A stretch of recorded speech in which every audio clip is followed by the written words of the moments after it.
ہندوستان کی تاریخ میں ایک ایسا بادشاہ بھی تھا جس نے نہ صرف ایسٹ انڈیا کمپنی پر پابندی عائد کی بلکہ انگریزوں کو شرمناک شکستوں سے بھی دوچار کیا۔ آج ہم آپ کو دکھائیں گے کیسے ٹیپو سلطان نے انگریزوں کو شرمناک شکست دی اور کیسے انگریزوں نے مرہٹوں کے ساتھ مل کر میسور کے آدھے شہر پر قبضہ کر لیا اور کیسے ٹیپو سلطان لڑتے لڑتے اپنے ملک کا دفاع کرتے ہوئے شہید ہو گئے۔ ٹیپو سلطان 20 نومبر 1750 میں حیدر علی کے گھر پیدا ہوئے۔ ٹیپو کا نام فتح علی رکھا گیا۔ بعد میں ٹیپو سلطان اور میسور کا شیر بھی کہا گیا۔ ٹیپو سلطان کے والد میسورین فوج میں سپاہی تھے۔ 1758 میں مرہٹوں کے خلاف لڑائی ہوئی جس میں میسوریوں نے مرہٹوں کے آبائی علاقوں پر قبضہ کر لیا۔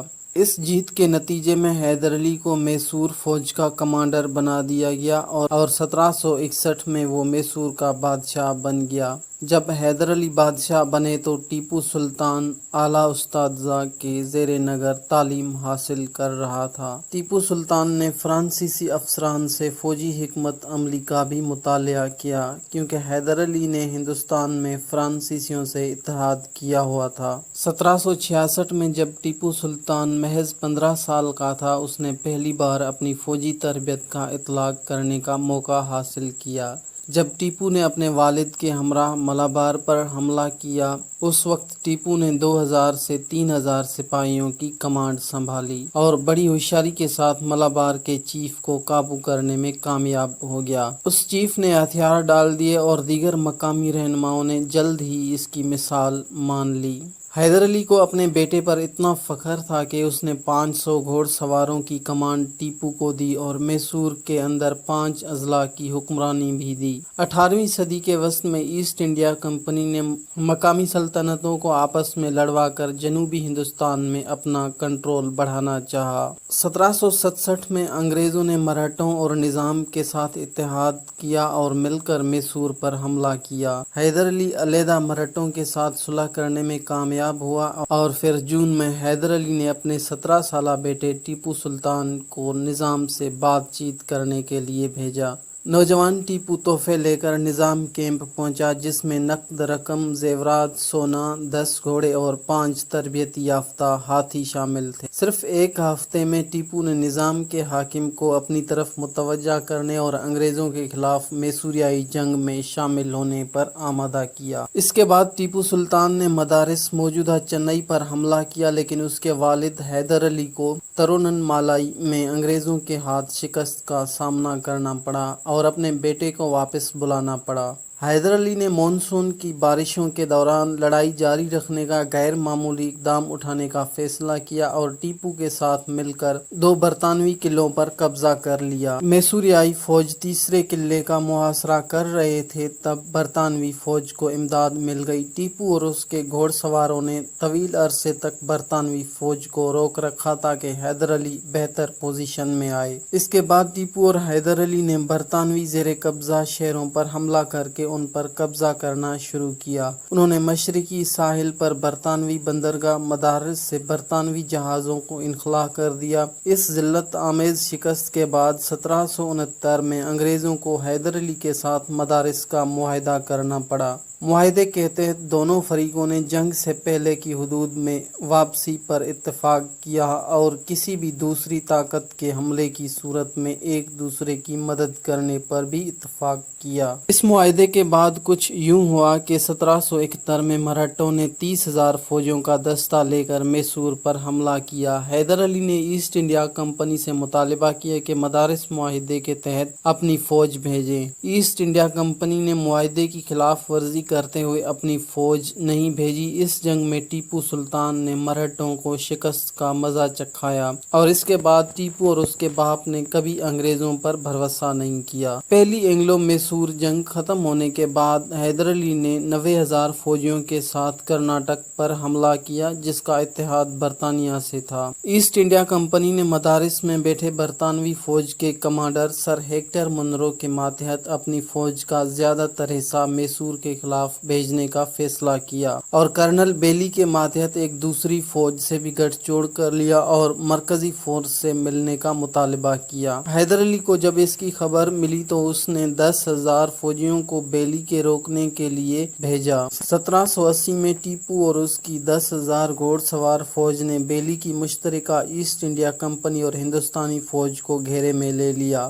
اور انگریزوں کو ہندوستان میں بدترین شکست کا سامنا کرنا پڑا۔ اینگلو انڈین فوجیوں میں سے زیادہ تر نے ہتھیار ڈال دیے تھے اور انہیں قیدی بنا لیا گیا تھا۔ کرنل منرو بھاری بندوقیں اور اپنے پاس رکھا سامان ضائع ہونے کے خوف سے کرنل بیلی کی مدد پر مارچ کرنے سے انکار کر دیا۔ آخر کار جب وہ روانہ ہوا تب بہت دیر ہو چکی۔ یہاں ٹیپو سلطان نے بہت بڑی غلطی کی جو بعد میں اس کی تباہی کا سبب بنی۔ یہ غلطی یہ تھی کہ ٹیپو نے کرنل بیلی کو ہرایا تو کرنل بیلی بھاگ نکلنے میں کامیاب ہو گیا۔ وہ یہ وقت تھا اگر ٹیپو مدارس پر قبضہ کرنے کی کوشش کرتا تو بآسانی قبضہ کر لیتا اور انگریزوں سے بھی جان چھوٹ جاتی، لیکن ٹیپو نے ایسا نہیں کیا۔ دوسری اینگلو میسور وار ایک سلسلہ بن چکی تھی۔ اگلا اہم واقعہ ٹیپو کی 18 فروری 1782 تنجور میں کرنل بریتھ ویٹ کے ماتحت ایسٹ انڈیا کمپنی کے فوجیوں کی شکست تھی۔ ٹیپو اور اس کے اتحادی فرانسیسی جنرل لیلی نے بریتھ ویٹ کو حیران کر دیا۔ صرف 26 گھنٹوں کی لڑائی کے بعد برطانوی اور اس کے اتحادی فوجیوں نے ہتھیار ڈال دیے۔ دوسری اینگلو میسور کی لڑائی اب بھی چل رہی تھی کہ حیدر علی کینسر کی وجہ سے 7 ستمبر کو فوت ہو گئے۔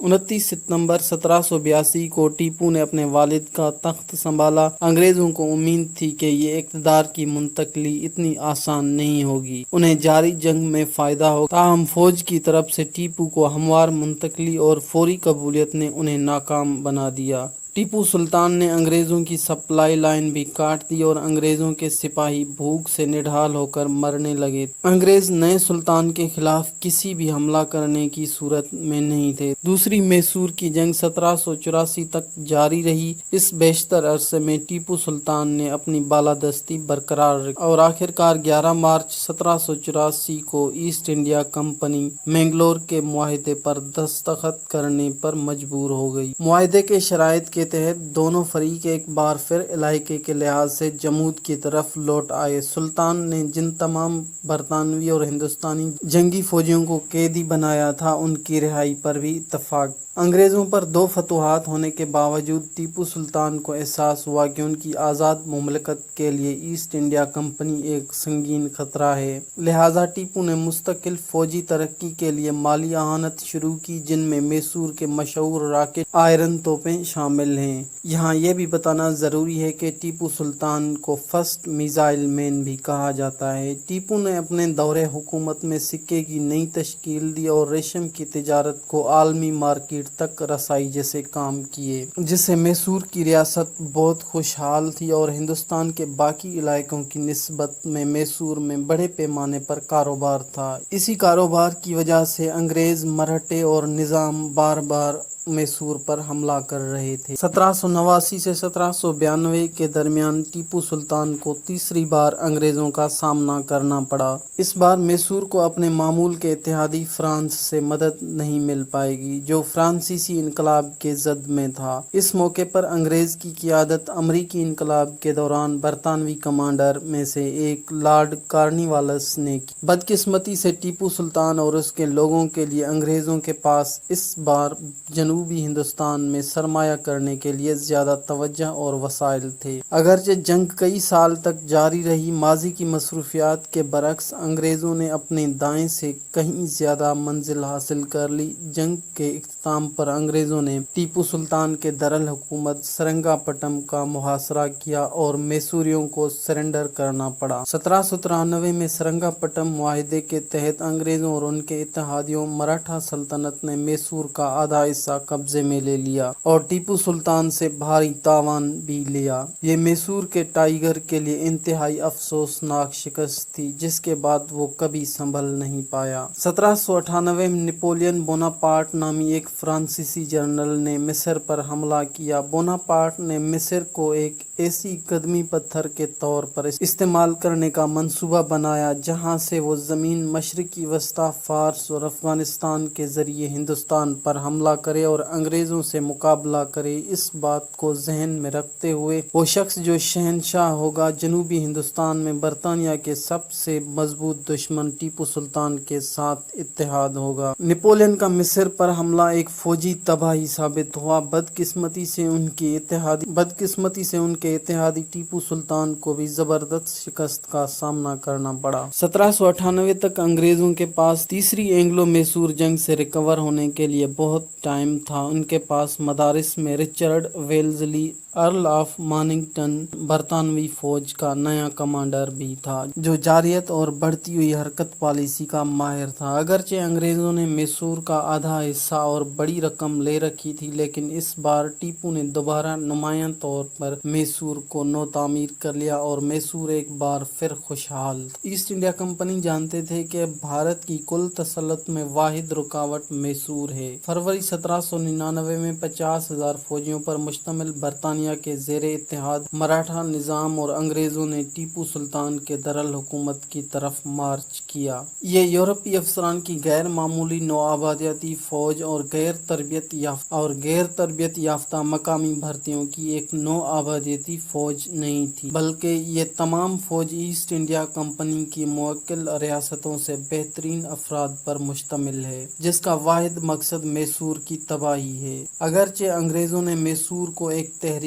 میں بند کرنے کی کوشش کی لیکن ٹیپو سلطان مارچ کے شروع میں ہی ایک حیرت انگیز حملہ کرنے میں کامیاب رہا اور شہر کا گھیراؤ کرنے سے پہلے ہی برطانوی دستے میں سے ایک کو تباہ کر دیا۔ پورے موسم بہار میں انگریز میسور کے دارالحکومت کے قریب ہوتے گئے اور دباؤ ڈالا۔ ٹیپو سلطان نے برطانوی کمانڈر ویلزلی کو خط لکھا کہ امن کے معاہدے کی کوشش کرے لیکن ویلزلی نے جان بوجھ کر ناقابل قبول شرائط رکھے کیونکہ اس کا مشن ٹیپو سلطان کو تباہ کرنا تھا نہ کہ بات چیت۔ 4 مئی 1799 کو انگریزوں نے شہر کی دیواریں توڑ دی۔ ٹیپو سلطان خلاف ورزی کی جانب بڑھا اور اپنے ملک کا دفاع کرتے ہوئے شہید ہو گیا۔ انگریز کمانڈر نے اس وقت ٹیپو کی لاش دیکھ کر کہا اب ہندوستان ہمارا ہے۔ یوں پورے برصغیر میں برطانیہ کا راج قائم ہو گیا اور برصغیر کے لوگوں کو غلامانہ زندگی گزارنی پڑی۔ ٹیپو سلطان کی موت کے بعد میسور برطانوی راج کے دائرہ اختیار میں ایک اور راجیہ ریاست بن گیا۔ ٹیپو سلطان کے بیٹوں کو جلاوطن کر دیا گیا اور ٹیپو کے اہل خانہ کو غربت میں مبتلا کر دیا گیا اور صرف 2009 میں ان کی شاہی حیثیت بحال کر دی گئی۔ ٹیپو سلطان نے اپنے ملک کی آزادی کے لیے طویل اور سخت جدوجہد کی، بالآخر ناکام رہا۔ آج ٹیپو سلطان کو ہندوستان اور پاکستان میں بہت سے لوگ ایک آزادی پسند جنگجو اور پرامن وقتی حکمران کی حیثیت سے یاد کرتے ہیں۔ ویڈیو آپ کو کیسی لگی اپنی رائے کمنٹ میں ضرور دیجیے گا۔ اگر آپ کو ویڈیو پسند آئی تو لائک کریں، سبسکرائب کریں اور اپنے دوستوں کے ساتھ شیئر کریں۔ شکریہ۔